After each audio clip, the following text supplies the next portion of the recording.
ठीक गया मा तेहिं अब नोआ सिंगर जोम रे सलाह दड़ी कादा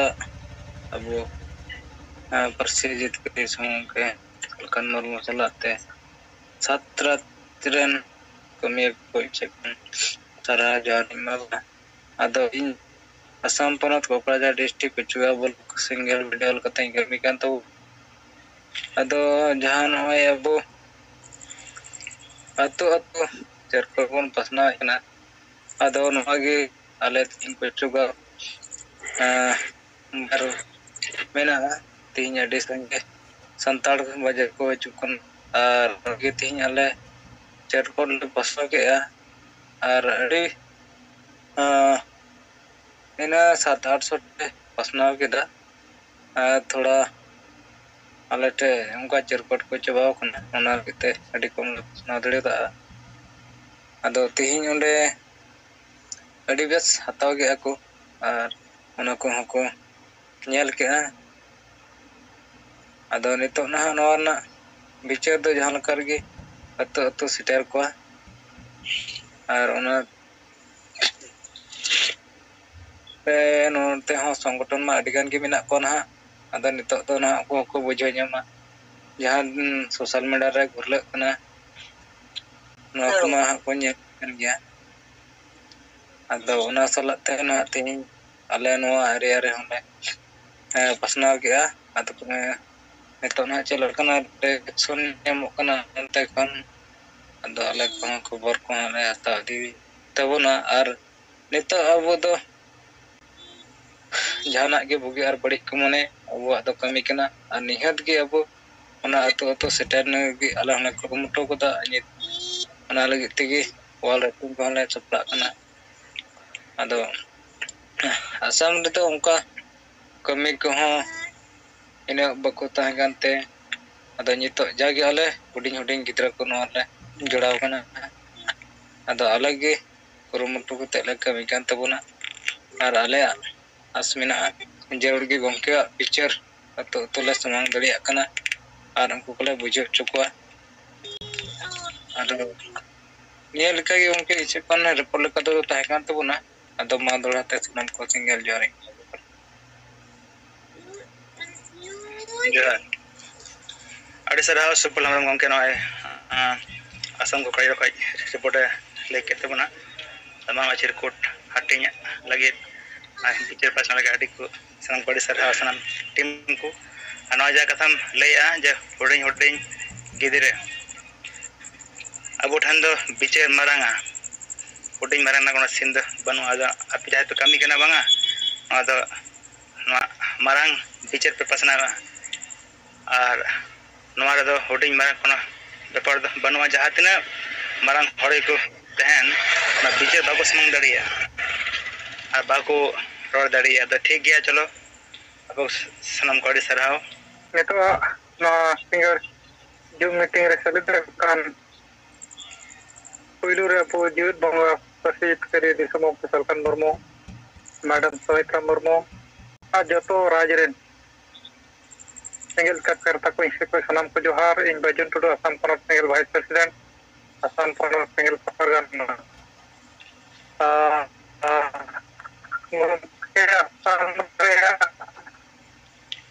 इन द रिपोर्ट लेकाते तेहिन धरि जहां अपडेट ᱧᱟᱢ ᱟᱠᱟᱱᱟ ᱚᱱᱟ ᱫᱚ ᱱᱚᱝᱠᱟ ᱧᱮᱞ ᱛᱟᱵᱚᱱᱟ ᱟᱵᱚ ᱟᱥᱟᱢ ᱨᱮ ᱟᱜᱮ ᱰᱤᱵᱨᱩᱜᱚᱲ ᱡᱳᱱ ᱨᱮ ᱛᱮᱦᱮᱧ ᱢᱤᱫᱴᱮᱱ ᱢᱤᱴᱤᱝ ᱛᱟᱦᱮᱸ ᱛᱟᱵᱚᱱᱟ ᱥᱤᱝᱜᱮᱞ ᱢᱤᱴᱤᱝ ᱟᱫᱚ ᱚᱱᱟ ᱢᱤᱴᱤᱝ ᱫᱚ ᱰᱤᱵᱨᱩᱜᱚᱲ ᱡᱳᱱᱟᱞ ᱯᱟᱨᱜᱟᱱᱟ ᱰᱤᱵᱨᱩᱜᱚᱲ ᱡᱳᱱ ᱯᱨᱮᱥᱤᱰᱮंट ᱟᱨ ᱰᱤᱵᱨᱩᱜᱚᱲ ᱡᱳᱱ ᱨᱮᱜᱮ ᱟᱵᱚ ᱡᱮᱱᱟᱨᱮᱞ ᱥᱮᱠᱨᱮᱴᱟᱨᱤ ᱟᱭᱩᱨ ᱠᱩᱨᱩᱢᱩᱴᱩ ᱛᱮ ᱟᱵᱚ ᱥᱤᱝᱜᱮᱞ ᱠᱟᱨᱛᱟ ᱠᱚᱣᱟᱜ ᱴᱨᱮनिᱝ ᱢᱤᱫᱴᱮᱱ प्रोग्राम के सपराव ले तबना फोटो को इमान को भेजा वकत संगे और बोल सिंगल करता को ट्रेनिंग रे भाग को हटाव के नोआ गे जे किछि दिन मांग रे अब नोआ ले पर पता रे जहां का बोरेन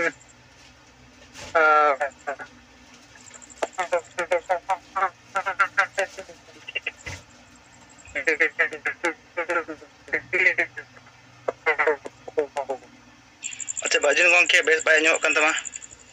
जहां चिरकुट दी गते को चलता चिरकुट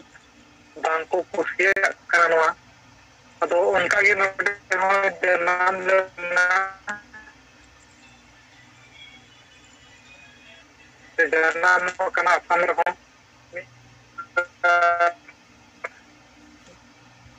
ᱦᱮᱞᱳ ᱜᱚᱝᱠᱮ ᱟᱸᱡᱚᱢᱚᱜ ᱠᱟᱱᱟ ᱱᱤᱛᱚᱜ? ᱦᱮᱞᱳ ᱦᱮᱞᱳ ᱦᱳᱭ ᱱᱤᱛᱚᱜ ᱫᱚ ᱜᱚᱝᱠᱮ ᱴᱷᱤᱠ ᱱᱤᱛᱚᱜ ᱜᱮᱭᱟ ᱟᱸᱡᱚᱢᱚᱜ ᱠᱟᱱᱟ? ᱦᱳᱭ ᱴᱷᱤᱠ ᱜᱮᱭᱟ ᱱᱤᱛᱚᱜ ᱢᱟ ᱞᱟᱹᱭ ᱤᱫᱤ ᱢᱮ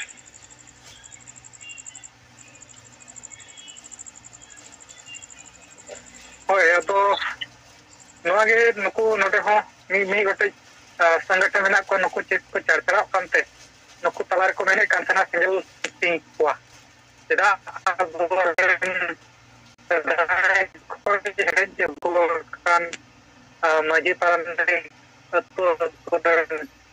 ᱱᱩᱠᱩ ᱠᱚ ᱚᱯᱚᱢᱟᱱᱮᱫ ᱠᱚᱣᱟ ᱡᱚᱵᱟᱵ ᱠᱚ ᱦᱚᱪᱚ ᱠᱚᱣᱟ ᱟᱫᱚ ᱚᱱᱠᱟᱛᱮ ᱱᱚᱜᱼᱚᱭ ᱦᱟᱹᱞᱤ ᱨᱮᱜᱮ ᱟᱵᱚᱣᱟᱜ ᱜᱚᱴᱟ ᱫᱤᱥᱚᱢ ᱱᱚᱣᱟ ᱵᱚᱨᱚ ᱯᱟᱛᱟ ᱨᱮᱭᱟᱜ ᱯᱨᱳᱜᱨᱟᱢ ᱤᱫᱤ ᱠᱟᱛᱮᱫ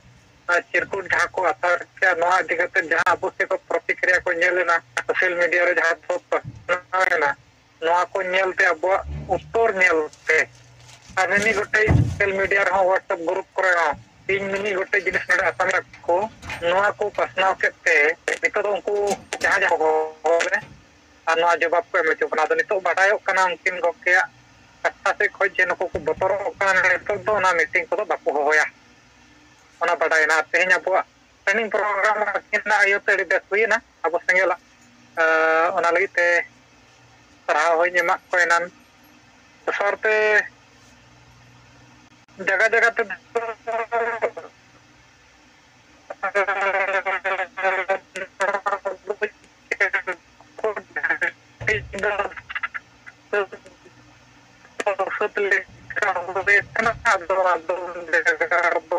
ᱦᱚᱭᱛᱳ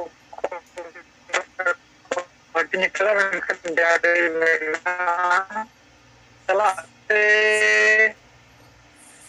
ᱱᱤᱛᱚᱜ ᱠᱚ ᱯᱷᱳᱱᱫᱤᱧ ᱠᱟᱱᱟ ᱟᱵᱚᱣᱟᱜ ᱜᱚᱢᱠᱮᱭᱟᱜ ᱡᱟᱦᱟᱸ ᱫᱚ ᱢᱮᱰᱤᱠᱮᱞ ᱨᱮ ᱢᱮᱱᱟᱜ ᱦᱳᱭ ᱜᱚᱢᱠᱮ ᱟᱫᱚ ᱤᱧ ᱫᱚ ᱨᱚᱲ ᱛᱤᱧ ᱨᱚᱲ ᱵᱷᱟᱜᱟᱣ ᱞᱮᱱᱟ ᱟᱫᱚ ᱱᱤᱛᱚᱜ ᱟᱸᱡᱚᱢᱚᱜ ᱠᱟᱱ ᱠᱷᱟᱱ ᱢᱟ ᱵᱮᱥ ᱠᱟᱛᱷᱟ ᱟᱨ ᱵᱟᱝ ᱟᱸᱡᱚᱢᱚᱜ ᱠᱟᱱ ᱠᱷᱟᱡ ᱦᱟᱸᱜ ᱫᱚᱲᱦᱟ ᱫᱚ ᱵᱟᱹᱧ ᱪᱮᱥᱴᱟᱣᱟ ᱟᱸᱡᱚᱢᱚᱜ ᱠᱟᱱᱟ ᱜᱚᱢᱠᱮ? ᱦᱳᱭ ᱟᱸᱡᱚᱢᱚᱜ ᱠᱟᱱᱟ ᱦᱳᱭ ᱟᱫᱚ ᱥᱟᱨᱮᱡ ᱨᱤᱯᱳᱨᱴ ᱫᱚ ᱤᱱᱟᱹ ᱤᱱᱠᱟ ᱟᱵᱚ ᱱᱚᱣᱟ ᱟᱵᱚ ᱥᱟহেᱵᱟᱜ ᱴᱨᱤᱴᱢᱮᱱᱴ ᱤᱫᱤ ᱠᱟᱛᱮᱫ ᱜᱚᱲᱚ ᱞᱟᱹᱜᱤᱫ ᱦᱚᱸ ᱛᱮᱦᱮᱧ ᱵᱟᱨ ᱦᱚᱲ ᱠᱤᱱ ᱯᱷᱳᱱ ᱞᱮᱜᱼᱟ ᱩᱱᱠᱤᱱ ᱦᱟᱸᱜ ᱯᱩᱭᱥᱟᱹ ᱱᱤᱛᱚᱜ ᱠᱤᱱ ᱵᱷᱮᱡᱟᱭᱟ ᱢᱮᱱᱛᱮ ᱟᱫᱚ ᱱᱤᱛᱚᱜ ᱵᱟᱠᱤᱱ ᱵᱷᱮᱡᱟ ᱠᱟᱫᱟ ᱟᱫᱚ ᱟᱵᱚᱣᱟᱜ ᱱᱚᱣᱟ ᱠᱟᱹᱣᱰᱤ ᱜᱚᱲᱚ ᱦᱚᱸ ᱡᱟᱹᱨᱤ ᱛᱟᱦᱮᱱ ᱢᱟ ᱢᱮᱱᱛᱮ ᱱᱚᱣᱟ ᱫᱚ ᱱᱤᱨᱫᱮᱥ ᱢᱮᱱᱟᱜᱼᱟ ᱟᱨ ᱛᱟᱞᱟ ᱛᱟᱞᱟᱨᱮ ᱦᱚᱭᱛᱳ ᱠᱚ ᱮᱢ ᱤᱫᱤᱭᱮᱫ ᱠᱟᱱ ᱜᱮᱭᱟ ᱱᱚᱣᱟ ᱦᱚᱸ ᱡᱟᱹᱨᱤ ᱢᱮᱱᱟᱜ ᱜᱮᱛᱟ ᱵᱚᱱᱟ ᱥᱟᱨᱮᱡ ᱛᱮ ᱱᱚᱣᱟ ᱢᱤᱫᱴᱮᱡ ᱠᱟᱛᱷᱟᱧ ᱞᱟᱹᱭ ᱛᱚᱨᱟ ᱠᱟᱛᱟ ᱵᱚᱱ ᱠᱟᱱᱟ ᱡᱮ ᱱᱚᱜᱼᱚᱭ ᱮᱴᱟᱜ ᱮᱴᱟᱜ ᱥᱚᱝᱜᱚᱴᱷᱚᱱ ᱡᱟᱦᱟᱸ ᱫᱚ ᱟᱵᱚᱨᱮᱱ ᱵᱤᱨᱳᱫᱷᱤ ᱞᱮᱠᱟᱛᱮ ᱥᱮ ᱟᱵᱚᱨᱮᱱ ᱵᱤᱨᱳᱫᱷᱤ ᱥᱚᱝᱜᱚᱴᱷᱚᱱ ᱠᱚᱜᱮ ᱟᱵᱚᱣᱟᱜ ᱥᱮᱸᱜᱮᱞᱟᱜ ᱵᱤᱪᱟᱹᱨ ᱨᱮ ᱯᱩᱨᱟᱹ ᱠᱚ ᱪᱟᱲᱪᱟᱲᱟᱣ ᱟᱠᱟᱱᱟ ᱱᱤᱭᱟᱹ ᱚᱠᱛᱮ ᱨᱮ ᱱᱚᱰᱮ ᱟᱥᱟᱢ ᱨᱮᱦᱚᱸ ᱢᱤᱢᱤᱫ ᱜᱚᱴᱮᱡ ᱞᱮᱠ ᱥᱮ ᱟᱵᱚ ᱥᱮᱸᱜᱮᱞ ᱚᱵᱷᱤযাᱱᱟᱜ ᱠᱟᱹᱢᱤ ᱤᱫᱤ ᱠᱟᱛᱮ ᱱᱚᱰᱮ ᱟᱥᱟᱢᱤᱡ ᱠᱚᱛᱮ ᱡᱟᱦᱟᱸ ᱚᱞ ᱠᱟᱛᱮ ᱤᱧ ᱥᱟᱯᱲᱟᱣ ᱠᱟᱛᱮ ᱤᱧ ᱮᱢ ᱵᱟᱲᱟ ᱠᱟᱜ ᱠᱚᱣᱟ ᱟᱵᱚᱨᱮᱱ ᱠᱟᱨᱛᱟ ᱠᱚ ᱟᱨ ᱱᱚᱣᱟ ᱤᱫᱤ ᱠᱟᱛᱮ ᱜᱮ ᱟᱵᱚ ᱟᱹᱛᱩ ᱟᱹᱛᱩ ᱨᱮ ᱥᱮᱱ ᱠᱟᱛᱮᱫ ᱠᱚ ᱦᱳᱣᱟᱴᱥᱮᱯ ᱠᱚᱨᱮ ᱮᱢᱟᱱ ᱠᱚᱨᱮ ᱠᱚ ᱮᱢᱟ ᱠᱚ ᱠᱟᱱᱟ ᱥᱮ ᱱᱚᱣᱟ ᱠᱚ ᱨᱮᱭᱟᱜ ᱩᱛᱛᱚᱨ ᱢᱟᱱᱮ ᱟᱠᱚᱣᱟᱜ ᱩᱛᱛᱚᱨ ᱫᱚ ᱟᱵᱚ ᱴᱷᱮᱱ ᱢᱮᱱᱟᱜᱼᱟ ᱢᱮᱱᱠᱷᱟᱱ ᱟᱵᱚᱣᱟᱜ ᱯᱨᱚᱥᱱᱚ ᱨᱮᱭᱟᱜ ᱩᱛᱛᱚᱨ ᱵᱟᱝᱠᱚ ᱮᱢ ᱫᱟᱲᱮᱭᱟᱜ ᱠᱟᱱᱟ ᱟᱵᱚ ᱱᱩᱠᱩ ᱵᱚᱱ ᱠᱟᱴ ᱜᱷᱟᱨᱟᱣ ᱟᱠᱟᱫ ᱠᱚᱣᱟ ᱱᱚᱣᱟ ᱫᱚ ᱯᱩᱨᱟᱹ ᱧᱮᱞ ᱮᱱᱟ ᱟᱨ ᱚᱞ ᱛᱮᱜᱮ ᱯᱩᱨᱟᱹ ᱠᱚ ᱡᱟᱵᱚᱱ ᱩᱛᱟᱹᱨ ᱟᱠᱟᱱᱟ ᱩᱱᱠᱩ ᱫᱚ ᱚᱱᱠᱟ ᱵᱚᱱ ᱚᱞ ᱠᱟᱛᱮᱫ ᱟᱵᱚ ᱥᱟᱯᱲᱟᱣ ᱟᱠᱟᱫ ᱠᱚᱣᱟ ᱟᱵᱚᱨᱮᱱ ᱠᱟᱨᱛᱟ ᱠᱚ ᱤᱧ ᱥᱮᱫ ᱠᱷᱚᱱ ᱯᱩᱨᱟᱹ ᱠᱚᱱᱯᱷᱤᱰᱮᱱᱥ ᱥᱮ ᱨᱟᱹᱥᱠᱟᱹ ᱛᱤᱧ ᱟᱴᱠᱟᱨᱮᱜᱼᱟ ᱡᱮ ᱟᱵᱚ ᱱᱚᱜᱼᱚᱭ ᱡᱟᱦᱟᱸ ᱛᱤᱱᱟᱹᱜ ᱚᱞ ᱵᱤᱞ ᱠᱟᱛᱮ ᱵᱚᱱ ᱮᱢᱟ ᱠᱚ ᱠᱟᱱᱟ ᱥᱮ ᱚᱞ ᱵᱤᱞ ᱠᱟᱛᱮ ᱵᱚᱱ ᱯᱟᱥᱱᱟᱣᱮᱫᱼᱟ ᱯᱩᱨᱟᱹ ᱥᱚᱢᱟᱡᱽ ᱨᱮ ᱱᱚᱣᱟ ᱫᱚ ᱥᱮᱴᱮᱨᱮᱱᱟ ᱟᱨ ᱱᱚᱰᱮ ᱵᱚ ᱵᱟᱪᱷᱟᱣ ᱵᱷᱮᱜᱟᱨᱮᱱᱟ ᱟᱨ ᱟᱵᱚᱣᱟᱜ ᱱᱚᱣᱟ ᱡᱟᱦᱟᱸ ᱪᱤᱨᱠᱩᱴ ᱵᱚ ᱦᱟᱹᱴᱤᱧᱮᱜᱼᱟ ᱥᱮ ᱱᱚᱜᱼᱚᱭ ᱟᱹᱛᱩ ᱥᱩᱫᱷᱟᱹᱨ ᱵᱚ ᱢᱮᱱᱮᱫᱼᱟ ᱟᱨ ᱢᱟᱺᱡᱷᱤ ᱵᱚ ᱵᱚᱫᱚᱞ ᱠᱚ ᱟᱛᱮ ᱵᱚ ᱵᱟᱧᱪᱟᱣᱟ ᱱᱚᱣᱟ ᱨᱮᱭᱟᱜ ᱯᱨᱚᱛᱤᱠᱨᱤᱭᱟ ᱫᱚ ᱥᱮ ᱱᱚᱣᱟ ᱵᱟᱝ ᱠᱩᱥᱤᱭᱟᱜ ᱠᱚᱫᱚ ᱩᱱᱠᱩ ᱟᱹᱛᱩ ᱟᱹᱛᱩ ᱨᱮ ᱢᱮᱱᱟᱜ ᱠᱚ ᱥᱟᱸᱜᱮ ᱦᱚᱲ ᱟᱨ ᱮᱴᱟᱜ ᱮᱴᱟᱜ ᱱᱩᱠᱩ ᱢᱟᱺᱡᱷᱤ ᱠᱚ ᱱᱩᱠᱩ ᱠᱚ ᱥᱮᱫ ᱠᱷᱚᱱ ᱫᱚ ᱱᱩᱱᱟᱹᱜ ᱱᱮᱜᱮᱴᱤᱵᱷ ᱫᱚ ᱵᱟᱝ ᱟᱸᱡᱚᱢᱚᱜ ᱠᱟᱱᱟ ᱥᱮ ᱱᱩᱠᱩ ᱫᱚ ᱱᱚᱣᱟ ᱫᱚ ᱩᱱᱟᱹᱜ ᱵᱟᱝ ᱦᱟᱹᱥᱩᱭᱮᱫ ᱠᱚᱣᱟ ᱡᱟᱦᱟᱸ ᱫᱚ ᱨᱟᱡᱽᱱᱤᱛᱤ ᱞᱮᱠᱟᱛᱮ ᱮᱴᱟᱜ ᱮᱴᱟᱜ ᱨᱟᱡᱽᱟᱹᱨᱤ ᱨᱮᱠᱚ ᱜᱩᱞᱟᱹᱢ ᱟᱠᱟᱱᱟ ᱟᱨ ᱩᱱᱠᱩ ᱫᱚ ᱚᱱᱠᱟᱱ ᱠᱚᱜᱮ ᱟᱵᱚᱣᱟᱜ ᱥᱮᱸᱜᱮᱞ ᱵᱤᱨᱳᱫ ᱨᱮᱭᱟᱜ ᱫᱚᱠᱚ ᱯᱨᱚᱪᱟᱨᱮᱜᱼᱟ ᱥᱮ ᱥᱮᱸᱜᱮᱞ ᱫᱚᱠᱚ ᱵᱤᱨᱳᱫᱮᱜᱼᱟ ᱮᱴᱟᱜ ᱥᱚᱝᱜᱚᱴᱷᱚᱱ ᱟᱨ ᱱᱚᱣᱟ ᱫᱚ ᱯᱩᱥᱴᱟᱹᱣ ᱧᱮᱞᱚᱜ ᱠᱟᱱᱟ ᱟᱨ ᱟᱵᱚ ᱛᱟᱞᱟᱨᱮ ᱱᱚᱣᱟ ᱫᱚ ᱢᱟᱱᱮ ᱵᱤᱪᱟᱹᱨ ᱦᱚᱸ ᱱᱚᱰᱮ ᱫᱚ ᱯᱩᱥᱴᱟᱹᱣᱮᱱᱟ ᱵᱷᱮᱜᱟᱨ ᱵᱷᱮᱜᱟর ᱩᱭᱦᱟᱹᱨ ᱫᱷᱟᱨᱟ ᱦᱚᱲ ᱮᱴᱟᱜ ᱩᱭᱦᱟᱹর ধারা হড় আর সেঙ্গেলাᱜ আইডিওলজি কুসিয়াᱜ হড় ᱤᱧᱟᱹᱜ ᱫᱚ ᱱᱚᱰᱮ ᱯᱟᱹᱛᱭᱟᱹᱣ ᱢᱮᱱᱟᱜᱼᱟ ᱡᱮ ᱟᱛᱳ ᱨᱮᱱ ᱥᱟᱸᱜᱮ ᱦᱚᱲ ᱵᱚᱱ ᱵᱩᱡᱷᱟᱹᱣ ᱦᱚᱪᱚ ᱫᱟᱲᱮᱭᱟᱜᱼᱟ ᱟᱨ ᱱᱚᱣᱟ ᱟᱛᱳ ᱨᱮᱱ ᱥᱟᱸᱜᱮ ᱦᱚᱲ ᱠᱚ ᱵᱩᱡᱷᱟᱹᱣᱮᱫ ᱠᱟᱱ ᱠᱷᱟᱱ ᱩᱱᱠᱩ ᱮᱲᱮ ᱵᱷᱚᱲᱤᱡ ᱠᱟᱛᱮ ᱠᱚ ᱫᱚᱦᱚ ᱟᱠᱚᱣᱟ ᱮᱴᱟᱜ ᱥᱚᱝᱜᱚᱴᱷᱚᱱ ᱟᱛᱳ ᱥᱚᱢᱟᱡᱽ ᱦᱚᱲ ᱠᱚ ᱟᱸᱫᱷᱟ ᱠᱟᱛᱮ ᱠᱚ ᱫᱚᱦᱚ ᱟᱠᱟᱫ ᱩᱱᱟᱹᱜ ᱫᱤᱱ ᱟᱫᱚ ᱟᱠᱚᱣᱟᱜ ᱚᱱᱟ ᱟᱠᱚᱣᱟᱜ ᱩᱱᱠᱩ ᱪᱮᱛᱟᱱ ᱨᱮ ᱡᱟᱦᱟᱸ ᱠᱚ ᱨᱟᱡᱽᱱᱤᱛᱤ ᱟᱹᱜᱩ ᱟᱠᱟᱫᱼᱟ ᱚᱱᱟ ᱨᱟᱡᱽᱱᱤᱛᱤ ᱨᱮ ᱟᱵᱚ ᱩᱱᱠᱩᱣᱟᱜ ᱞᱟᱡ ᱵᱚᱱ ᱞᱮᱵᱮᱫ ᱞᱮᱠᱟ ᱠᱚ ᱟᱴᱠᱟᱨ ᱠᱮᱫ ᱛᱮ ᱱᱤᱛᱚᱜ ᱫᱚ ᱱᱩᱠᱩ ᱢᱮᱱᱮᱫᱼᱟ ᱟᱵᱚᱣᱟᱜ ᱫᱟᱵᱚᱱ ᱠᱷᱚᱡ ᱫᱚ ᱟᱵᱚᱣᱟᱜ ᱠᱷᱚᱡ ᱫᱚ ᱦᱚᱲ ᱱᱤᱛᱚᱜ ᱫᱚᱠᱚ ᱩᱰᱩᱠᱚᱜᱼᱟ ᱥᱮᱸᱜᱮᱞᱟᱜ ᱵᱤᱪᱟᱹᱨ ᱥᱮᱴᱮᱨᱮᱱᱟ ᱢᱟᱱᱮ ᱟᱵᱚᱨᱮᱱ ᱦᱚᱲ ᱫᱚ ᱟᱵᱚ ᱠᱷᱚᱡ ᱠᱚ ᱫᱟᱹᱲᱟ ᱥᱮᱸᱜᱮᱞ ᱠᱚ ᱜᱚᱲᱚ ᱟᱠᱚᱣᱟ ᱱᱚᱣᱟ ᱩᱱᱠᱩᱣᱟᱜ ᱢᱟᱱᱮ ᱵᱚᱛᱚᱨ उनको बतौर जीवत को से बतौर को अटकर के जे नितो अब कब्जा हड़ पाना नवा खातिर तेगे नुको अब विरोधी को उनको दो ना चिरकुट इदी कते को चार चला खाना दा अब सला दो विचार धारा दो ऑल बिल ते जहां बन एम को प्रश्न रे उत्तर हो बनुआ और आकु जा प्रश्न है ना उटी उटी बन लयेआ नंकाते उनको तो बन पडु इदी को नवा पूरा नितो दा अब समांग रे माने अब लगी मिट्टे बिचार स्पष्ट झलकाप कना अदो मा गोंके इᱧᱟᱹᱜ कथा दो नोडे गिᱧ थुकुमेया तोहाते मा मुचार सनाम को जोहार जोहार दा अंजम कना जोहार के अंजम कना इन बेलमुन सोरेन बलरामपुर थाना और कमलिका दो पुरुलिया जिला जुबोजनल प्रेसिडेंट तो हुडिंग मचा रिपोर्ट आले तेज बुरा बाजार ब्लॉक रना मिटांग बाजार तला रगे हाट हुआ आदो नोडे आले चिरकुट बिहले सेन लेना और जहां के सेन लेना उनको तो नसे कटे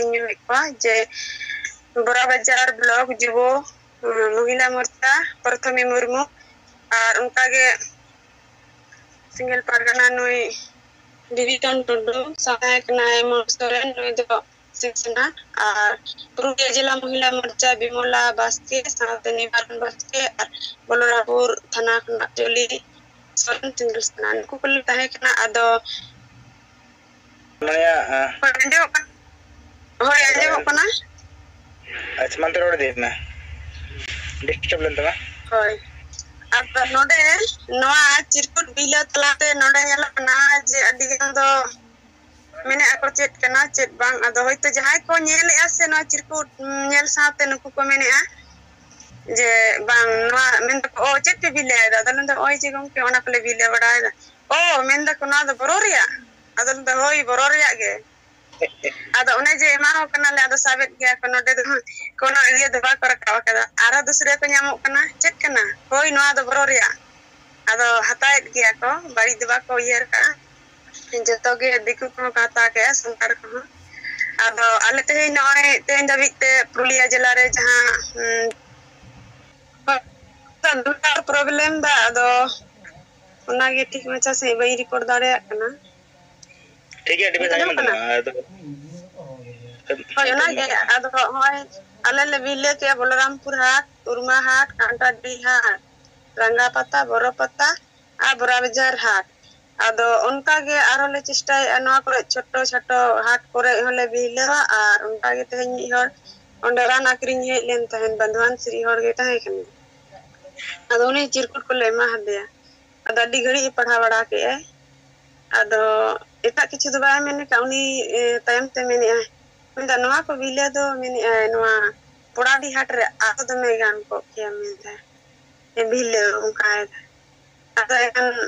रगी ते सही ते मेने आदो उनका मेन के जे ओंडे बिले ओंडे संगे हर को ᱧᱟᱢᱚᱜᱼᱟ और उनका दो हां नवा साहेब बकराते चिकित्सा बाबद 100 টাকা एम चला एंटला कदा आदो निंके गे इन पाटा से ना छोटा रिपोर्ट मास सनम को दौड़ते सिंगल जा जो पड़ाव कन आदिवासी सेंगेल अभियान रेन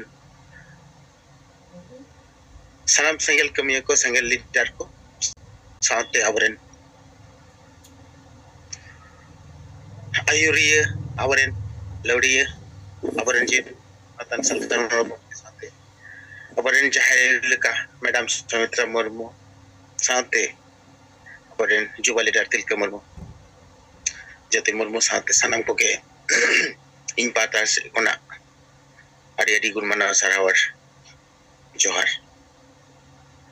तो नैतो जहां अब चिरकुट बो बिलहोदा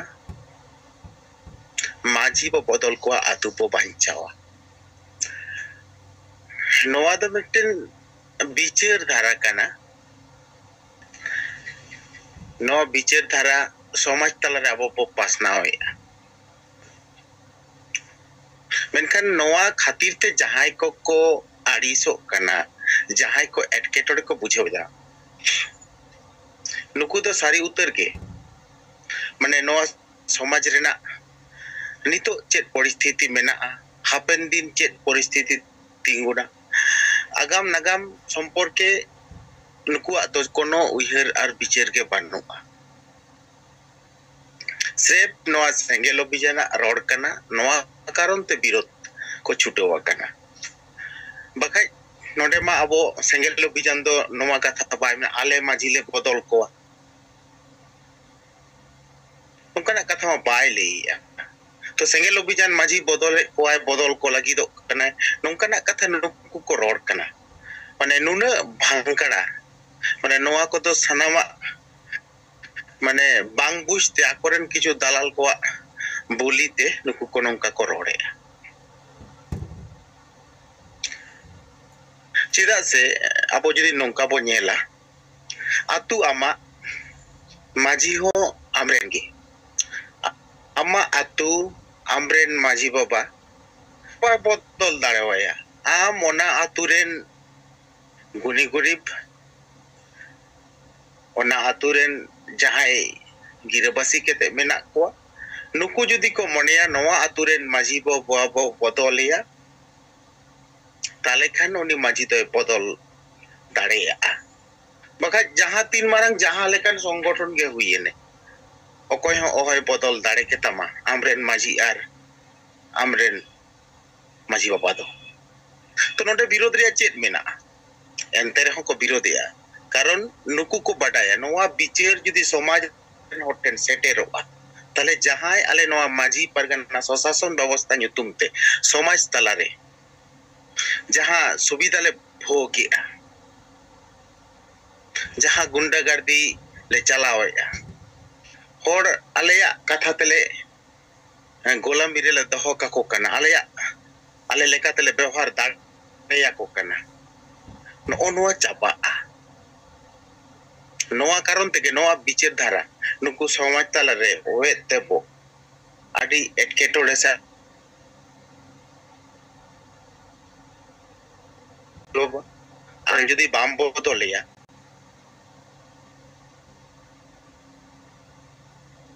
ताले खाना गिए एनते रहो नोय सेंगेल अभियान ना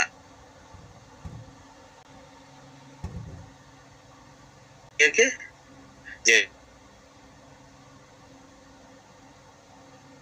एनो अपनार नोआ को तो बाय चला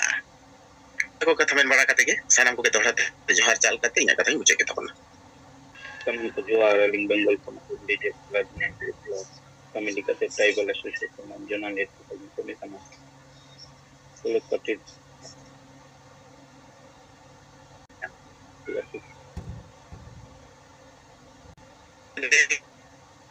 और जे लगातार सेंगेल अभियान कम चला कना नोआ दो इटा को संगठन जहां तीन आदिवासी नितम ते मिना मेनकान उनकाना कमी होला बाय दिशे कना जहां दो आदिवासी मेटन जहां परिस्थिति नि तैयार कना आदिवासी या अस्तित्व रखना मेनकान उनकान परिस्थिति रे जेते समाज रेन और को जुमिद लगती तहा जे जहां जहां संगठन मीदा मेनखान जुमिद दो इकाल लगतिया कारण जदि बो नेला जे भारत रे 2024 जहां इलेक्शन तलाते मिटेन अभियो मिटेन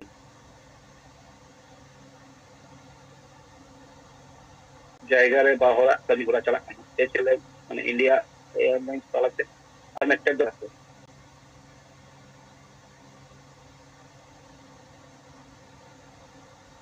इसका सब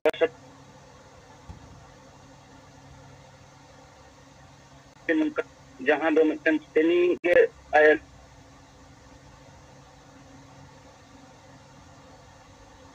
स्पीच को बोनेल मा ओंडे हो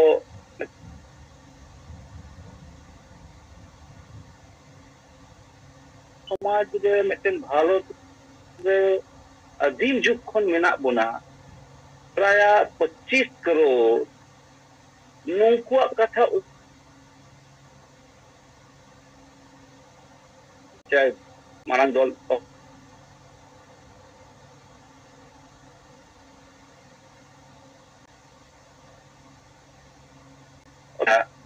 ये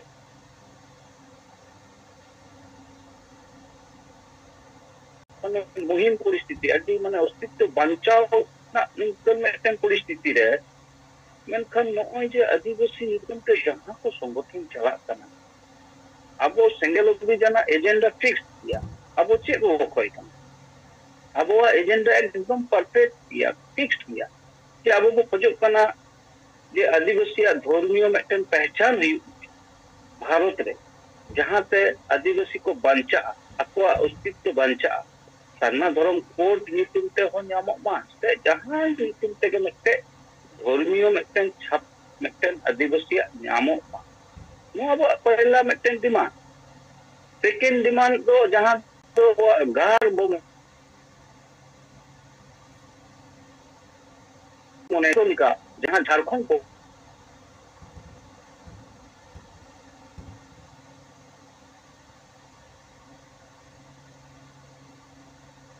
आज भाषा लिखकर मैंने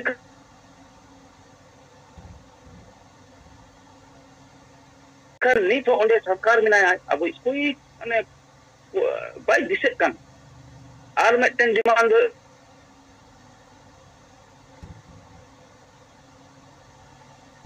कुर्मी को मेटन में जहां जो उनको को ले जा जे आदिवासी ako पहचान आदिवासी हुई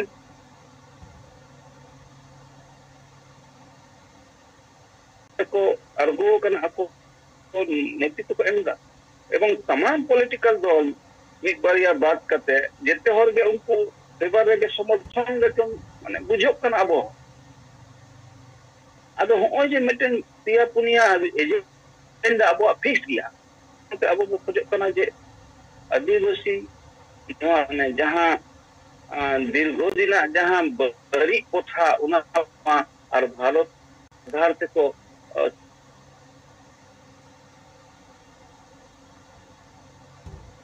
तो राष्ट्रपति में द्रौपदी मैडम उन्हीं हो कोनो रकम कथा बनुआ उन्हीं मैडम हो कोनो रकम नोआ इदी कते कोनो रकम चर्चा जहां बाय अगु दरे उनका के तमाम आदिवासी संगठन जदि को नेला मजी परगना महल राइटर एसोसिएशन आदिवासी विकास परिषद और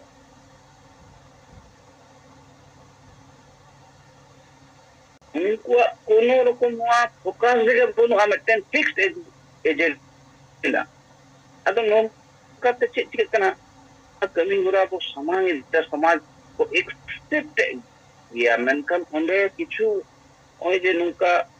बांग बुझो कते बांग अथरी को कमांड दिदा कमेंट नुका जे नोआ इशू इदी कते दबा को कमांड दिदा नोआ विरोधिता इदी कते को कमांड दिदा यदि जहां सन्ना धरो में कॉल कदाय उनीमा ले लती कान तया जे है नुको संगेला डिमांड दो सही कर लिया निया टुकु हको लई दारे क्या किंबा आले वाले सामना ले खोजो कना से जहां सरी लई दा आले सरी गेले खोजो कना निया इलेक्शन भूल मध्य नुंकना कोई कथा बार्ता बनुआ अर्थात नुंकु तो गुलाम रे को दोहो कुपोना और ako ho गुलाम रे को ताना नुआ के ako थिंकिंग मका नुंका टैग ड्राइवर जहां उनी मताल उन्हीं को समांगे कना ते दो चला में सेंगेल को पर्ची को ये जब बड़ो पत्र हम झमेला सृष्टि में नो तो पूरी परिकल्पना में ठीक कमी कन नो बुझो ये तो नि टैग ड्राइवर निदा गड्डी बंद है और पोरो बोतलते दूर नुया बिचर तो चे दिसम हर को आजो पे चे को बुझो अदो होय जे अब उन हुलो जहां गोंके को एकदम केटे नो सेगेल तेना कमी होला पे साल सगुन के सरी के आरो दुरा पे जोहा जे ओना परिस्थिति कोन उडुंग हे तते अबो जहां कमी कहा कना ओना पे कमी के तबोना जे जहां तिना ले पर्ची सारे कहा कना उनको को रे हताले देखो ओना को पे आरो पे दुरा पे बिली केदा एवं मिट प्रकार उदु केदा पे ओंडे खन गे जे बांग सेंगेला बिचर दो पसना गियाले आदिवासी दले बंचाव को गया सरी के नित प्रमाण तो कना आदिवासी सेंगेल अभियान छाड़ा ओकोय हो आदिवासी दो बाय बंचाव दरे को है ओना निकल सेंगेल अभियान आरो केटे नियो मनस्थिर हुई तबना जे नुआ लड़ाई तो अबो अंतर हो बिक्री रहे लड़ाई और बाहरे शत्रु को साम हो लड़ाई बाना लड़ाई हुई तबना बो कारण अबो रेंगे अबो रेन शत्रु कन को से अब एजेंडा जहां फिक्स्ड एजेंडा नुआ तो जेते हर लगी के जुदी सन्ना गरम नि कोटे न्याम आए उनी दो उड़ीसा नि जहां असेका ले जाए सन्ना गरम उनी आह लगती कर गया उड़ीसा झारखंड जहां तिना आदिवासी संताल मिना को जेते होला के तो सन्ना गरम लगती है मेनकन बाको रोड कन बाको बिचरीदा उनको बिचरीदा हंडी रे गेट थके तकन अदो होय जे आदिवासी संगेल भी जा जे जहां कमी कमी का तबोना नि तरी कमी दाय साहा बाबा अमाया ठीक गया विरोध तो कारण नितो अली तो माने माने खूब दुख परिस्थिति रे मिना गुना पाइन ले दर कना आगामी इलेक्शन जहां के जीत अच्छे परिस्थिति तैयार है आदिवासी अस्तित्व तो मुछो आ नो तो पूरा एकदम परिष्कार गया और जहां ते भूल मतल मजी हो तो अदो गप्पा हलो दो उपा आतोले हो मजी माने दो बाको तान कारण जेते जेते बामरे ते इटा समाज हाथ पे उंदो चला कारण जेते जेते होय बो हिंदू ना प्रायोरिटी बेसी बिना हिंदू के हो इदी बुना अदो होय जे मजी बाबू बदल को जहां को रोड कना नी उसनो लगतिया जे है गोंके आपे पे लेदा मजी बले बदल को आतोले ठीक दिया आपे बदल को वो देखो के तो को बदल पिया पे दो कारण पे धर्म बनु खान अब मस्जिद ओकाले का तान बाको तान जे आतो आतो सरस्वती पूजो दुर्गा पूजो काली पूजो ईमान पूजो रे आबोरन हर को चला कना लाख लाख ना बापे दिसैरा नुआ तके तो चला कना जे तो धर्म जेहेतु अब स्वीकृति बनुआ ओना आधार ते अब इटा धर्म रे को बयन कना आबोरन हो लाख लाख को खिचान चबायना लाख लाख हिंदू इनको लाख लाख इटा धर्म को चला कना ना बापे नेल दारे कना नीथ नुंकु भूल मतल मजिया अंडा रे पे ताना नुंकु अब को ताना गपालो कारण नीथ जदी को नेला नुंकु मस्जिद नाम के वास्ते मजी कना को ओय आतोरे इलेक्शन चला कना ओकोय डायरेक्शन को ताना जहां बांग जहां पॉलिटिकल दल दे मिता को ना ए एखाने तोला दिबी वोट ना हाले तो दे हालिया और मौत पाबिन मिता तो कना इते और उनको मजी मतल मजी तो को चाहा कदा कुंका लिखा है दे उन सीता पुसी चलिका जो कने रूटी से जहां हम छुलियो सीता को बको लड़हैया है कते ओना उनका आबोरेन मजी गुडे नाय के परानी को लड़है कना आतो तोरे कोई दो मेटन बीजेपी से चलाव कना उनी से कोई ओका कोई दो टीएमसी से कोई दो जहां बांग जहां पार्टी से और सीता पुसी ना परिस्थिति अगु कता नुको मतल मजी दाराय ते अबु है निना दिन लिया जे सेंगेल अभियान जहां कमी दा नोआ कमी अदी आठ कमी कान रहो नोआ तेगे बो जित करो अनवा किन दिसे और मेटन मानो तनी गंके पुरुलिया खने फोन के गया और ते बुझोना जे ओंदे अडी हर गे नोआ को एक्सपेक्ट केदा आर को बुझोदा होय जे बड़ो पता रे जहां घटना घटाव कना नोआ दो आम पब्लिक ठेनो सेन कना जेते हरा मोटामुटी बहुत बोलो कना तरीके सेंगल दो कमी कान गया और आदिवासी को जितर को गया नोआ पतियो दो है कना ओना लिकाते आबोलन संगे आदिवासी सेंगल सेना जहां को बो कमी कना बांग बोतल करते आरो केटे मने करते नोआ कमी रे बो आर्गन मा और पर्ची बिली ना कमी होरा एकदम आतो की आतो बो पुराव मा नोडे खन गे मांग आंदोलन दिखता आगामी दिन और मेटन पॉइंट इदी करते लिया अभी जीवित बंगा गंके जहां दिल्ली एम्स रे भर्ती बनाया उन्हें गंके लागे जाते सुस्थते अबो तलाले कभी रे बड़ो माय गंके कारण अबो दो नित गंके आयुर ते के बो आयुर कन गंके जतक्षण केटे नो आरो अबो डोज बाय एमा बुना ओना रे आरो स्पीड बाय बढ़ती का एंते रहो गंके असुस्थ तलाते हो नित हो जहां गंके को जो कमी बो चलाव इदी दा नो अडी सरहाव गे कारण जोम हो डेली चला कान तबना और कमी होरा हो चला कान जेते हर गे सरहाव ना काते तो गंके ओय जे अडी रकम खरच खुर्चा लगा आ नित दो गंके ओना कमी रे ओना लिकाते जहां जहां तिना बो दाड़े जेते हो ठेन गे गरस अबो बो कोल मा ओना आलो बो बंदे जहां जहां खन गे मेना ओना जहां पद रे गे ओंडे खन गे जे जेमन बो दाड़े आ ओना गरो बो भेजा इदी मा निना गे डोर कते सनम को गे तोराते जोहार एम कते निते गे nya कते इच्छा इतो सिंगल जुम रे बो जड़ावकान सात पोनतरी नयुरिया को अंजमिया को ओना सामते परसी जितकरिया दिसम गमके जीवित बंगा मानतान साल खान मुर्मू गमके सामते माराम सुमित्रा मुर्मू और जहां के बसले दकान बाहर दिसम कुलिन जतो को गे इnya सिंगल सिंगल जोहार इन रविनाथ सरेन भुवनेश्वर जोनल कमिटी एडी सेप्ते दायित्व तली आदो रिपोर्ट करते दो नोआ गिलिंग मेना मांग रे आदो नोआ ना जहां ताबो पल्लू पता बो मेने ओना रे गेसें कान झलक्स यूट्यूब रे नेल लेया डॉक्टर रमेश किस्कू आदो जहां बिचार जहां दो ओकेआई आबो जहां नोआ अतु बो बंचावा मझी बो बदल पाबा मझी बो बदल पा अतु बो बंचावा नोआ चेतान रे जहां आबोरिन सिंगल कर्मी को लीडर को चिरकुट्टी को हटिंग एता है जो ओना चेतान अडी चिना मंतव्य एमका आदो उनी नोआ मेन चुवा का अब बड़ा रे कथा बालो जो तोल के बनेले इन अडी कुसियाना ता रोल को जे नोआ तो नितो दो स्वाधीन भारत कना जतो होड़ा अधिकार मेना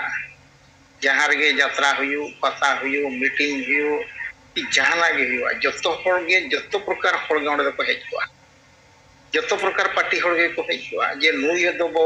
सुर चोया नई दो बाबो सुर चोया नुई दो बो मनाया नुई दो बाबो हटिंग चोया नुई दो बाबो जम चोया ओना अधिकार तो ओकोया हो बनुआना तेणु तेहे जहां नोंका हुईना उनी मेने आय इमा बइन ताहे कना जहां नेल काते इन मेने जे नोआ को अडी बड़ी जिनिस गे हुई कना नोआ जिनिस को हुई दरकार बांग कना आको अधिकार मेना आको को करा दाड़े आको को प्रचार ए आको को ये सिंगल रे प्रचार के की तृणमूल रे कराव के की जहां गे कराव नोआ तो जतो होड़ा अधिकार मेना कराव दाड़े आको कराव को आबो दो माना रे अधिकार तो ताबो बनुआना तो नोआ जहां गलती हुईना नोआ गलती का को जहां उनको तो माने पनिशमेंट हो नाम दरकार नौकार दो कराव दो दरकार दो बांगकना तो नोआ अड्डी चिरा अब सिंगल रे पॉजिटिव नौका चिरा पासनाव का नोआ दो अड्डी मरांग पॉजिटिव कना और अबोरिन जहां लीडर को सेन कते दुसाहस कते अड्डी साहस कते नुना मरांग पातारे होड़ को मकार को नोआ प्रतिक्रिया जहां सृष्टि ना ओना हो फेस का ने नोआ खातिर ते जतो गे अड्डी सरहाव को और जहां रमेश स्कूल गमके मिटान डॉक्टर कना कि नोआ मेचरा मंतव्य मका जहां आंजम के तो नोआ दो पॉजिटिव के बोलो गीत दो मेना का तेणु nongka do abo babu mana kegea noa de joto hor ko hej dareya joto hor ko anjom dareya jahan leka aje kura ocho ay ape do onde do bape men dareya adi napai katha noa ti nyel keya ar disio rein mena Odisha khoj je ar mitang ona ho YouTube khoj je report tin YouTube reya katha kana ona ho YouTube re ta dekha ay ona mata kira nyutum ma hiring keya ado Ratu Hasta na dhorom ar samaj ado uni unuk chehra onare pasnaw ay dhorom do rilamala geya samaj do bode geya ado dhorom chetan re uni mena ka dhorom do rilamala geya itu samaj do bode geya ona adi chehra thik ge mane uni do koy bai bakhya ba koy bai metaw kana ado bijhau gan lekhan do abo gomkiya katha ge nui dori supporter hor kana ar gomkiya katha ge mene dekho dhorom do jodi rilamala geya dhorom nyutum te do handi do bang kana dhorom nyutum te do handi do bai bonga kana ar dhorom ma do handi do bang kana ar teheny handi idi kase abo okare bon nyur kana ona do joto hor ge uihar dokar handi do bai sena meya handi do bai ol padhaw chumya handi do samaj hotam bai dohoya handi do সংগঠন ho bai benawa handi do সংগঠন lagit ayur ho bai ayur meya ityadi adi napai onare bena apnar ro bam gana kintu adi chera uni benaw kai ar kintu samaj do bode gaya ona adi chera bakhya kai adi chera samaj chet bode gaya abo ma samaj ma chet babu bujha dara kana samaj re babu jumi do kana samaj babu gorowa kana samaj mente ge babu uihareya ar samaj do cher mena abo do khali bo mene ale do sidai leka handi ge tale dhorom handi do dhorom reya do bang kana handi bo mene kan pilchung rang pilchung budi saga chawle to ko handi leya ona do cher huya kana cher banga na nunuk cherha ona re bakhya ka ai jahai hore bujhau lekhan bhitre te bolo lenkhan mena bigyan te bolon khane uni badai dare ai je handi do chet kana samaj chet kana ane nonongkan jinis teheng gomke cikina idi kater adi cherha ko bornonai ado nuku ko do iñ do jaha bes youtuber menak pa ta nongkana ko prochareya adi gi sarahaw kwa ar noa bhitre re arho menak pa ta youtuber unku do pura roast mane gomke ado jaha nasena iye ko ona ge time do ko pasnawa je noa do bai besa hana do bai besa ar bang besa ge samaj do lagi gorhoa anga sari ge dia nyel lek ka pesra single wala do nongka huina anka huina nito abo kolu patara jahan leka ba Odisha re jahan huina keunjhar jonal re no Andopur subdivision re bangkan Kalyan gomke tikina dis ature no ko dodi lage ko parga bes jinis mane ma ko dekhale bes jinis ona bhitre re ale ono onka ba samaj jahan kami kana badi dodi lage besa do bako dekha কিন্তু unku jahan youtuber unku do hor do ko bang kana mitang bhut kana ko hor khan do mitang hor unuk marang সংগঠন bena kate 7 rajyo re tai chiluk kana uni do kharap jinis do boya bai phailao ya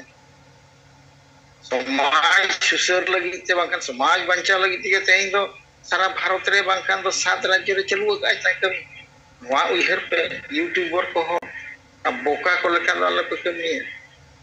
ape youtuber hokare chaturtho bakan ponchome ola ka on youtuber braw kan te mitang viral ya hankan jinis kintu mitang hor una ol padha kate disom re shason le 10 borsoi tahe lenai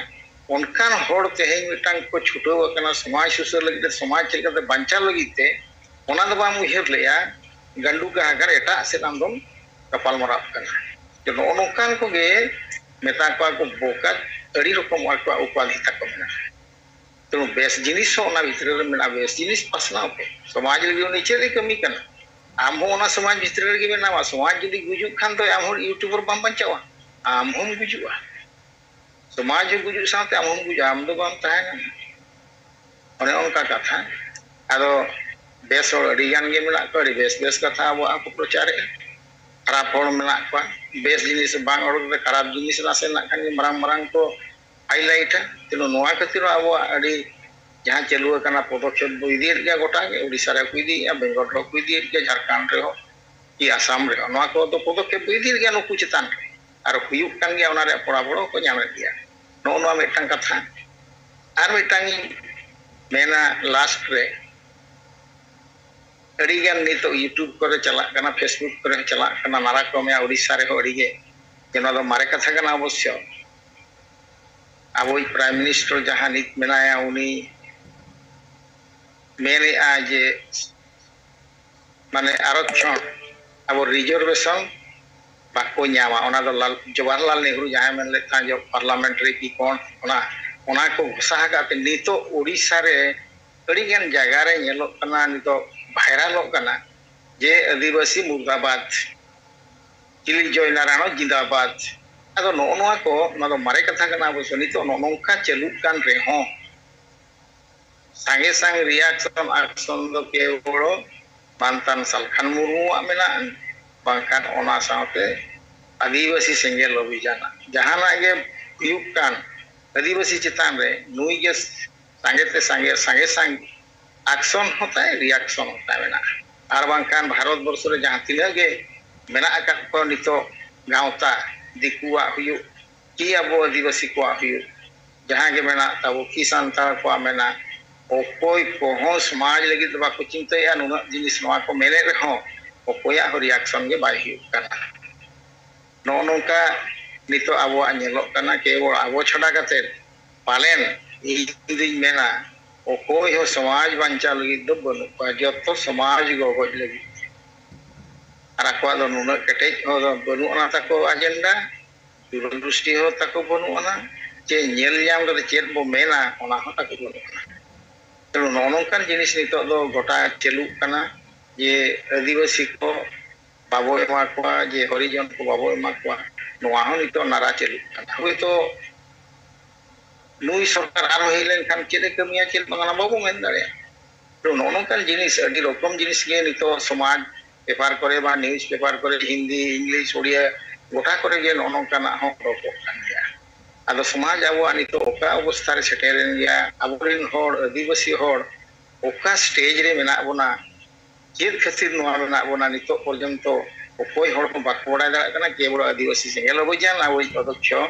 जहां की जीवित बोंगा सलखान मुर्मू नुकिना उइहर तेगे नितो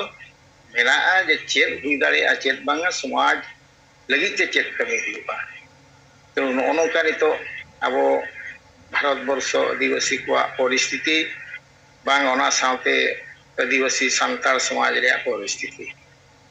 आदो धर्म कथा नित दो बाकु उइहरे आको जे आबो झारखंड दिसों रे राज भाषा बना लगी दो बाकु उइहरे ना नेता ना अब जहाँ संगठन मेना बाकी संगठन उनको ओकोय नोआ रे चिंता के बनुआ आ नितो नोना इलेक्शन हुकना इलेक्शन को नेता जहाँ को दाना बना केना उनको को नाम लगी तो दाड़े कते ना बाको तो नोनोकान कथा अगियान गे बोलेना तो अच्छा अच्छा होय नोनोका नितो तबो अब दिसम करेना परिस्थिति नोआ को लैतिया आदो मा अब हो कुरुमुटुई मा अब समाज लगी कमी लगी ते चुरकुटी हटिंग जहां तबो मेना ओना चुरकुटी हो नपाय तेगे गोटा को पासनाव मा आर गमके तिकिना आशा आस जहां मेना नितो अकिना हरमो जदियो अवस्था ठीक बांग रेहो अकिना उइहर दो मनते दड़े गया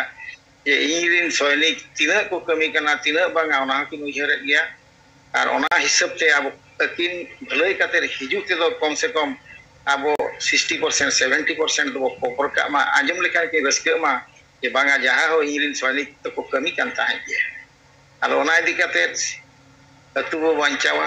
मजी बो बदल को नवा चुकुटी दो दिसम गोटाव गे बो घटिंग मा ओना रे पड़ा पड़ा बो न्यामा क्रिया प्रतिक्रिया मा नो हिजु कान गया नेले अब मेने अब तो नवा हरो अड़ी बो कुरुमुटुई मा नवा तलिया लिया आस आर गमके तिकिन लगी जहां गे खर्चो बाचो हुई होला मैडम तिकिन किन मेन के लगा पेस मेकर जहां लगा 10 लाख नवा हो जतो हर तेबो कुरुमुटुई मा जहां गे बो दाड़ेया इना दबो एम मा आर बाही कना आप उनका गे छुटो माबो उनका कते हो अबो गमके तिकिन बो बेस गुकिन मा नवा जतो गे बो कुरुमुटुई मा ओना होतलिया लिया अरदास आर मुचेत रे गमके तिकिन लगी बोंगा बुरु कोठे नेहर marang buru jaher ayo mone ko aborin jaha ge birbanta ko menak ko apram ko menak ko joto ko thet ge inya ardas ar nehor tahen kana gomke tikin logon te logon bes katet ale thet kin hej setero ma ar sudai lega naite napai katha kin lei sodor ale ma noa ge inya as tahen kana ba abo single সংগঠন patha ko ja bharat borso re jaha ge abo সংগঠন tabo menak 5-7 prodesh re joto pahata ko ja bonga buru thet ko ja inya ardas logon te logon kin bhalai hijuk ma noa ge joto hor thet ba joto pahata ko ja ardas in dohoya ar matwe nina ge men katet alinya kato macha report nodo giling chukum kia ma tobe jaha ge bo jorao kan gomke tikin saute joto ko ge muchet re alinya single johar Ravinarayan Soren गंके अब विचार चलाते हो जहाँ गंके तकिन बखरा हो बंगा बुरु को ठे नेहर अरदास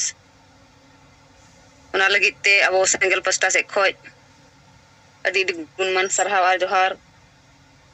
हर सरी गे नुआ दो अबोरेन जीवत बंगा बखराते जतो हरगे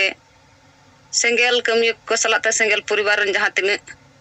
ओड़ा दूर गो बाबा बोया मिसी मिना बोना जतो हरगे नुआ दो बंगा बुरु ठे नेहर कते अडी लोगन ते लोगन गंके बेस कते अब तलारे बिचार हटिन लगी हे सेटर मनवा लगी अब बंगा ठन हो नेहर बो दोया दमा रविनारायण सोरेन गंके अडी सरहाव अदमा अनका गे दोहरा तेरो बिचार को रिपोर्ट को नडबो सामांग इदी में होय अब अक्तो पारम चलाव नार थोड़ा गान सारेज मेना तबोना मा नोडे रोड दी तबोन पे हाँ जोहर इन सोचना बंदे आरंग माइक को लोग के तबोना अब नो साइलेंट ते ताहन kan karon te to abo nito noa ho nyelok kana noa Bengal ar Odisha anote Jharkhand note Assam no ko raj re sante Arunachal Tripura kore santal mena bon Jharkhand re santal pargana dhare sange bedin dharam bala santal mena ko अब पूरे उड़ीसा के सान्ना धरम वाला संताड़ और no Bengal रे किछु गान सारी धरम युतुम ते संताड़ मेना को अंते बिहार रे हो सारना युतुम ते के संताड़ मेना को तबोना आसाम रे हो सारना युतुम ते के संगे संताड़ मेना को नोडे नेलो करा नो बेंगल रे जहां सारी धरम संताड़ को ले कोन तबोना नुकु को मेन दाले के संताड़ कनाले बाकी को दो संताड़ तो बांग कना को उनको तो कन्वर्ट संताड़ कना को अदो नोवाले कते किछु किछु क्षेत्रे नेलो कना जे सारी धरम संताड़ को दो सान्ना धरम संताड़ को दो अकोआ जाहिर गाड़ रे अकोआ बंगा बुरु रे सोलो अना लेकाते बांग को दोहोए को माने को बाड़ का को कना तो उड़ीसा झारखंड अब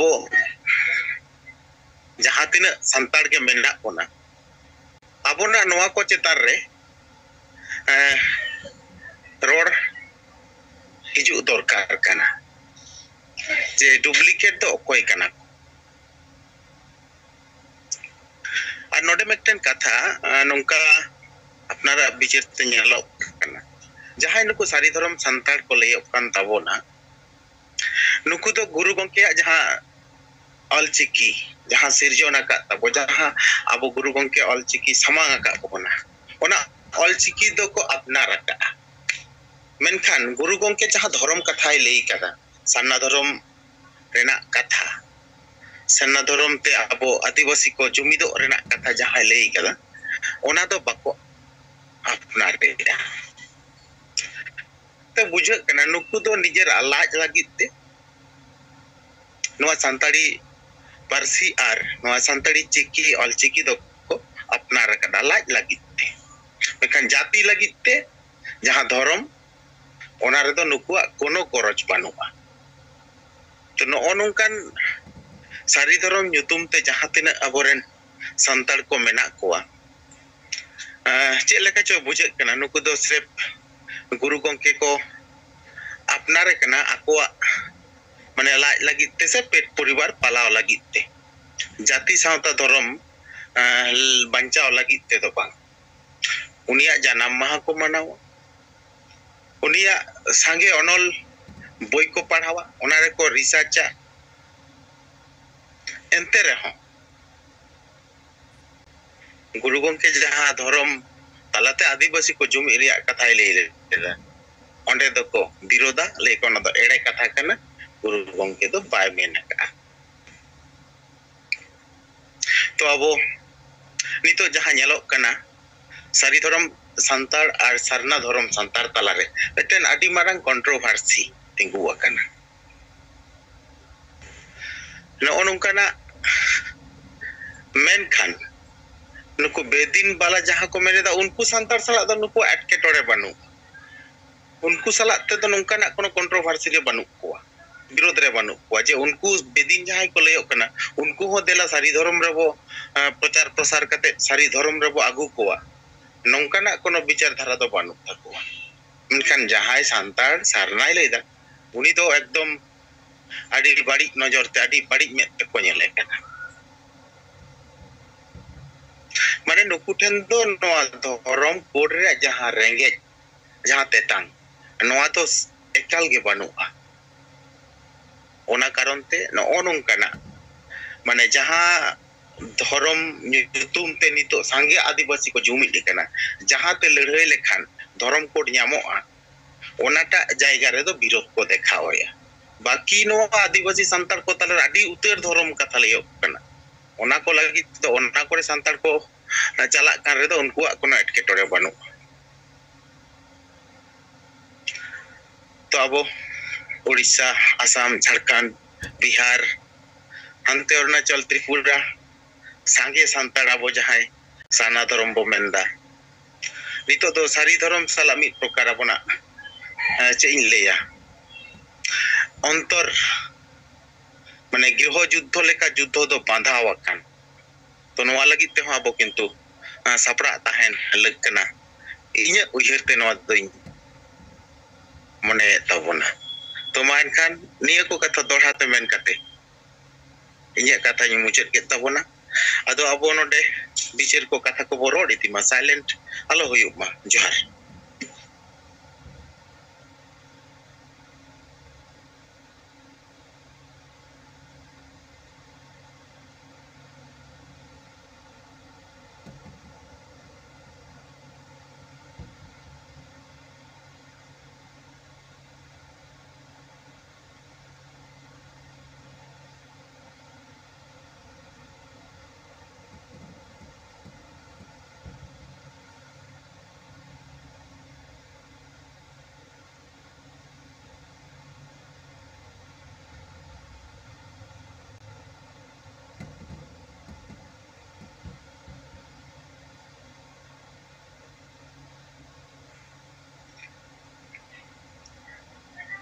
Acha gongke ko ajom lena se ba? Hoy gongke bes ge nyam kana. Tika di sarah gongke noy bijer semang kate bona dhorom idi kate enade elaka re jaha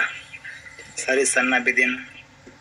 Christian ko idi hoten adi bes bijer semang ke ado mano time ko jaren tibona adon nito to jumit bakhe ona tayam jumbon muchada. Acha Sunil Hasda gongke hoy anjom kana. Hoy nasina abu jahai Subhash Chandra Madi tabo adi chera kathai lei kea onare nasina alin jog tarawa kanalin kom samay ling hatawa. Nai sari sarna bidinar chet ko dhorom re abu hor ko layuk kana se chet ko dhorom re bo hatinya kana. Khas kar Assam re alinya experience se alinya nyel Assam re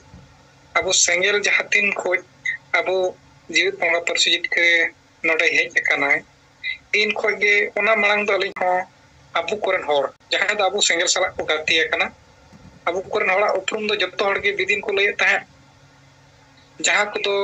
Abu जहर थान मांझे तार बो बंगा बुरु kana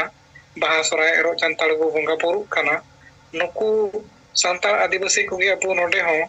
बिदिन धरम दो को लय ता अदो बै बै ते नोडे अबुआ आइडिया से आइडियोलॉजी गमके आइडियोलॉजी बेस्ड प्रचार प्रश्नावन खान अपनार हो ᱱᱚᱣᱟ ᱟᱴᱠᱟᱨᱮᱱᱟ ᱱᱚᱣᱟ ᱵᱩᱡᱷᱟᱹᱣᱮᱱᱟ ᱟᱯᱱᱟᱨ ᱥᱟᱞᱟᱜ ᱮᱴᱟᱜ ᱦᱚᱲ ᱠᱚ ᱵᱩᱡᱷᱟᱹᱣᱮᱱᱟ ᱟᱨ ᱪᱮᱫ ᱛᱚ ᱟᱹᱰᱤᱜᱟᱱ ᱫᱷᱚᱨᱚᱢ ᱥᱟᱨᱱᱟ ᱫᱷᱚᱨᱚᱢ ᱨᱮᱦᱚᱸ ᱡᱟᱦᱮᱨ ᱛᱷᱟᱱ ᱜᱮ ᱥᱟᱹᱨᱤ ᱫᱷᱚᱨᱚᱢ ᱨᱮᱦᱚᱸ ᱡᱟᱦᱮᱨ ᱛᱷᱟᱱ ᱜᱮ ᱵᱤᱫᱤᱱ ᱫᱷᱚᱨᱚᱢ ᱨᱮᱦᱚᱸ ᱡᱟᱦᱮᱨ ᱛᱷᱟᱱ ᱜᱮ ᱵᱚᱸᱜᱟ ᱵᱩᱨᱩ ᱢᱟ ᱤᱱᱠᱩ ᱜᱮ ᱪᱮᱫᱟᱜ ᱦᱟᱱᱟ ᱱᱚᱣᱟ ᱫᱚᱵᱚ ᱞᱟᱹᱭ ᱪᱮᱫᱟᱜ ᱦᱟᱱᱟ ᱱᱟᱣᱟ ᱩᱯᱨᱩᱢ ᱫᱚᱵᱚ ᱞᱟᱹᱭᱮᱜᱼᱟ ᱢᱤᱫᱴᱷᱮᱡ ᱜᱮᱵᱚ ᱞᱟᱹᱭ ᱢᱟ ᱟᱵᱚ ᱫᱚ ᱟᱹᱫᱤᱵᱟᱹᱥᱤ ᱠᱟᱱᱟ ᱵᱚ आदिवासी मुद्रे अब संताल को जुदी नौका बो हाना नवा धर्म बो लैया एनखा ओका धर्म रे मान्यता दो बुझाम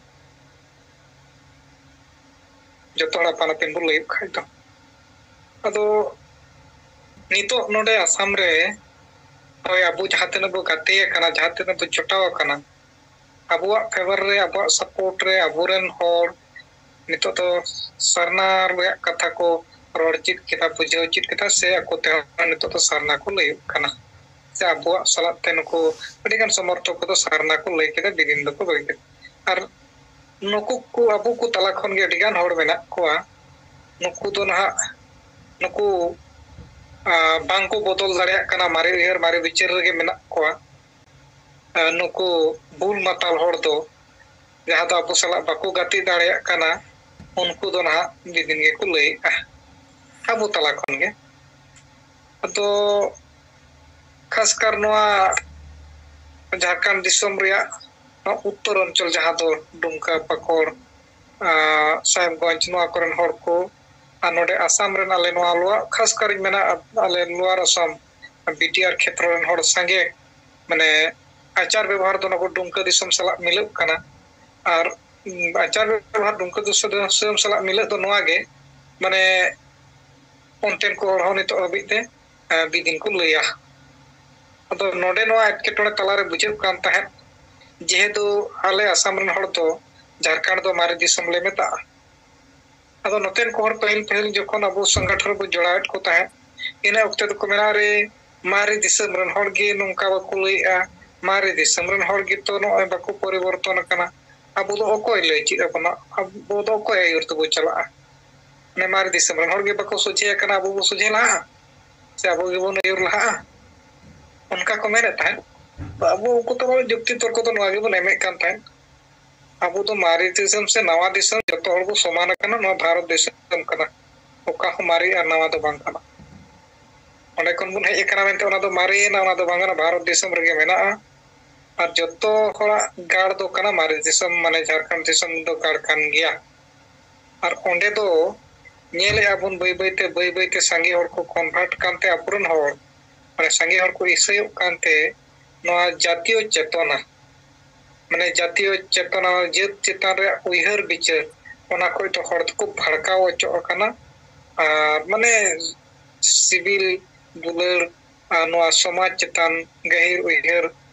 सरना धर्म से अबुआ जहां धर्म गेबुन मान्यता बो नाम नवा चेतान रे ओंडे को तो उनकान प्रेरणा अबो बाबू नामे कान था ओंडन को हड़ तो नित हबी हो पेरा हड़ ओना करे मेना को ओना करे निजे जाति गोष्ठी मेना को नुकु को नोंकान कथा दो बको लय कदा संगे हड़न को मेना को नुकु दो बको लय कदा तो ओना उदाहरण गे नतेन को एमे कान था अदो इनते इन गौरव इन अटकारा आले थोड़ा ले परिवर्तन ᱧᱚᱜ दाड़े कौदा अजे अबो नोडे दो नोडे हो पहिल बिदिन को लय कान था अक्ते रे नितो समय रे अबो आसाम रे जुदी बुन मेना पे ठेन बुन हटिंग दाड़े नितो मी माने पे ठेन दो नका बो हटिंग दाड़े मी टीम दको ईसाईना मी टीम दो जहां दो बुल माताल रे मेना को उनको दो हिंदू रे मेना को और मी टीम दो अबो दो सारनायना 33% कते बो हटिंग ना और अबो दो प्लस रे मेना अबो बुझाव दाड़े को कना बो केना बो बुझाव दाड़े को उनको तो प्लस रे मेना को अबो सला को सेलेदो कना माने अबो तलार तो नको अबडी दिन वाला गे को हिजुक कना नको बिन तो बय बय तो सरनाय को मेनखान नितुम ते तो सरनाय को अबो बोंगा बुरु परब पुनई मा जतो इने कान गया जतो गे को इनकाना व्यवहार कान तबन गया नोआ रे अबो सुधार को अगुआ कदा सामाजिक और धार्मिक अनुष्ठान रे बन मेता को कना हांडी तो बड़ी जिनिस कना नोआ दो बाबू व्यवहारा नोआ दो अबुआ धर्म अखड़ा को समाज अखड़ा को दो अचो गोट का नोआ कथा बाबू मेता को कना निया गे अबुआ माने थोड़ा गान ᱢᱟᱱᱮ ᱩᱱᱠᱩ ᱢᱟᱨᱮ ᱵᱮᱵᱚᱥᱛᱷᱟ ᱠᱷᱚᱡ ᱫᱚ ᱵᱚᱱ ᱥᱟᱺᱜᱤᱧᱟ ᱠᱚᱣᱟ ᱵᱟᱹᱠᱤ ᱢᱟ ᱡᱚᱛᱚ ᱜᱮ ᱢᱤᱫ ᱜᱮᱭᱟ ᱟᱫᱚ ᱱᱚᱜᱼᱚᱭ ᱥᱩᱵᱷᱟᱥ ᱪᱚᱱᱫᱨᱚ ᱜᱚᱢᱠᱮᱭᱟᱜ ᱠᱟᱛᱷᱟ ᱛᱮ ᱱᱚᱣᱟ ᱱᱟᱥᱮᱱᱟᱜ ᱤᱧ ᱫᱤᱥᱟᱹ ᱠᱮᱜᱼᱟ ᱡᱮ ᱟᱥᱟᱢ ᱨᱮᱦᱚᱸ ᱟᱞᱮ ᱫᱚ ᱤᱧ ᱦᱚᱸ ᱱᱚᱣᱟ ᱜᱤᱧ ᱟᱸᱡᱚᱢ ᱟᱠᱟᱫ ᱛᱟᱦᱮᱱ ᱵᱤᱫᱤᱱ ᱜᱮ ᱢᱮᱱᱠᱷᱟन ᱟᱵᱚ ᱥᱮᱸᱜᱮᱞ ᱥᱟᱞᱟᱜ ᱜᱟᱛᱮ ᱠᱟᱛᱮ ᱟᱨ ᱱᱚᱣᱟ ᱢᱤᱫᱴᱮᱡ ᱞᱳᱠᱚᱯᱤᱭᱚ ᱡᱚᱱᱜᱚᱱᱚᱱᱟ ᱨᱮᱭᱟᱜ ᱟᱠᱲᱟ ᱨᱮ ᱫᱷᱮᱭᱟᱱ ᱮᱢ ᱠᱟᱛᱮ ᱟᱵᱚ ᱦᱚᱸ ᱱᱤᱛᱚᱜ ᱫᱚᱵᱚ ᱢᱮᱱᱮᱫᱼᱟ ᱵᱟᱝᱜᱮ ᱢᱤᱫᱴᱮᱡ ᱫᱷᱚᱨᱚᱢ ᱜᱮ ᱟᱵᱚ ᱡᱩᱫᱤ ᱵᱚᱱ ᱰᱤᱢᱟন্ডᱟ ᱮᱱᱠᱷᱟᱱ ᱟᱵᱚ ᱟᱹᱫᱤᱵᱟᱹᱥᱤ ᱞᱮᱠᱟᱛᱮ ᱟᱹᱰᱤ ᱞᱟᱜᱮ ᱦᱚᱲ ᱡᱩᱢᱤᱫ ᱫᱟᱲᱮ ᱵᱚᱱ ᱥᱟᱨᱥᱟᱣ ᱫᱟᱲᱮᱭᱟᱜᱼᱟ ᱟᱨ ᱡᱩᱢᱤᱫ ᱫᱟᱲᱮ ᱥᱟᱨᱥᱟᱣ ᱞᱮᱱᱠᱷᱟᱱ ᱟᱵᱚ ᱥᱟᱨᱱᱟ ᱫᱷᱚᱨᱚᱢ ᱠᱳᱰ ᱥᱮ ᱡᱟᱦᱟᱸ ᱜᱮ ᱟᱹᱫᱤᱵᱟᱹᱥᱤ ᱥᱟᱸᱜᱮ ᱵᱚ ᱠᱷᱚᱡᱚᱜ ᱠᱟᱱᱟ ᱚᱱᱟ ᱥᱚᱨᱚᱱ ᱠᱳᱰ ᱵᱚᱱ ᱧᱟᱢ ᱫᱟᱲᱮᱭᱟᱜᱼᱟ ᱵᱚᱱ ᱟᱹᱫᱟᱹᱭ ᱫᱟᱲᱮᱭᱟᱜᱼᱟ ᱟᱫᱚ ᱢᱟ ᱜᱚᱢᱠᱮ ᱤᱧᱟᱹᱜ ᱠᱟᱛᱷᱟ ᱢᱩᱪᱟᱹᱫ ᱨᱮ ᱱᱤᱱᱟᱹᱜ ᱠᱟᱛᱷᱟᱧ ᱞᱟᱹᱭ ᱠᱟᱫᱟ ᱫᱚᱲᱦᱟ ᱛᱮ ᱢᱟ ᱥᱟᱱᱟᱢ ᱠᱚ ᱡᱚᱦᱟᱨ